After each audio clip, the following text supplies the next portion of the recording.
You should never give a mic to a professor and say a few words.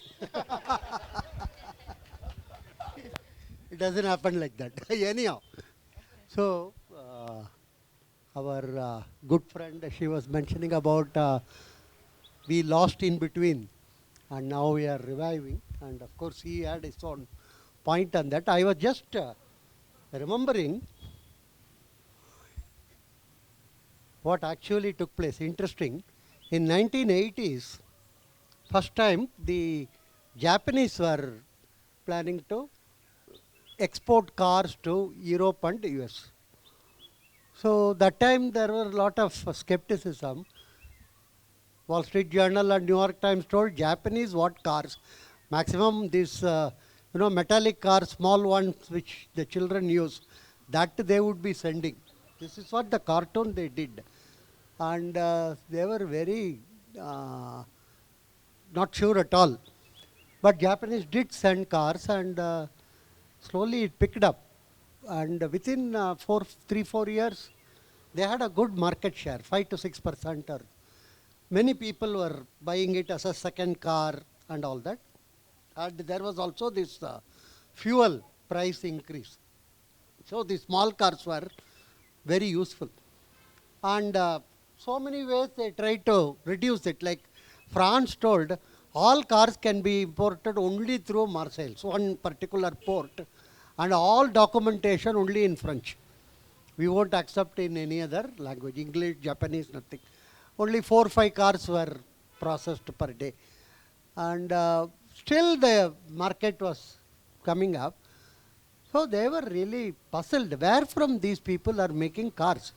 Because they told that, Japanese, Chinese, Indian, they all stay in the mountains and meditate and pray to God, and suddenly this automobile and other thing. And so OECD that time, and along with Oxford, they formed a group.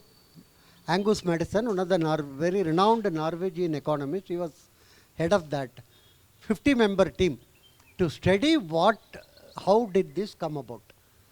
So they did, it had a linguist, it had a geography specialist, it had archaeologist, all type of disciplines.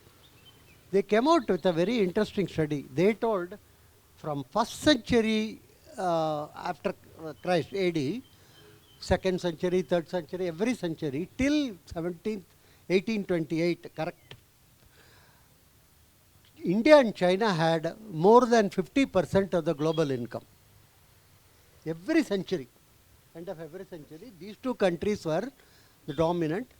Around 1820, they lost their importance because of this industrial revolution, colonization, so many things. So, Angus Madison, the renowned economist, he coined the word. He told these are not emerging markets, these are re-emerging markets. They are retrieving where they were already. It's not something new. We should realize that. So same way I would say, some of you might have heard about Dharampal. He has done extensive study in the area of our Gurukulam system and other thing around 1820, using all the original documents in the British Museum and other thing.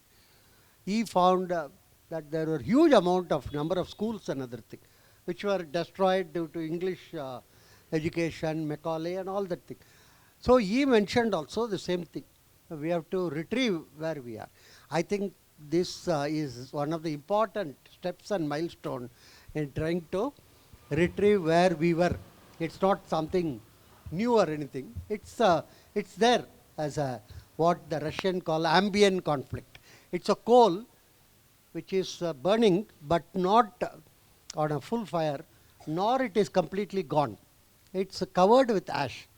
And Gurukulam like this will remove the ash, puff it little away, and then the fire will be lit. I think this is the initiation which we have to get it actually, and this is a very, very important and a major step.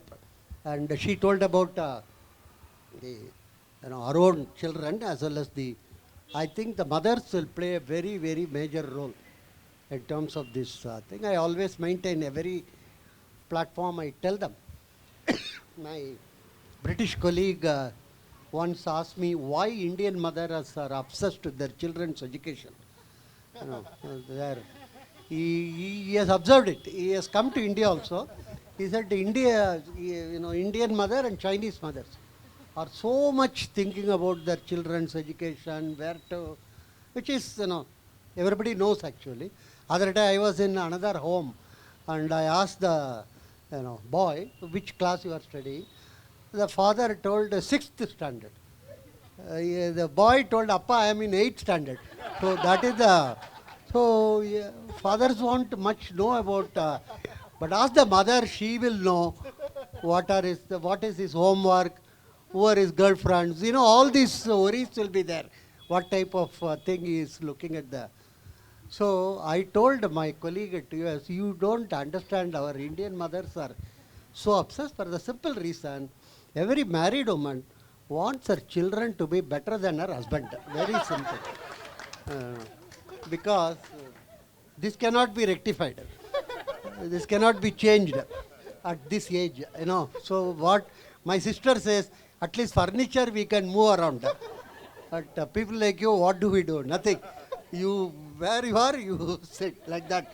I call them as ambassador cards. You can't, sell it, you can't buy, get a thing. You can paint it and keep it. That's all. So that is the desire of each one of the mothers. So according to me, mothers play a very, very large role, an important role. They should be convinced that this is going to be of much use to the children, and I'm very sure this is a small, the spark. Always small sparks are the ones which create huge fires much later. So this spark should come up and should flourish, and all of us in our own way will like to help this spark to grow. That I can assure that this will be a small initiative, but a very, very big step for the humanity as such, I would say. And thank you for inviting me for this splendid evening, and thanks for the kind introduction to the girl also. Right?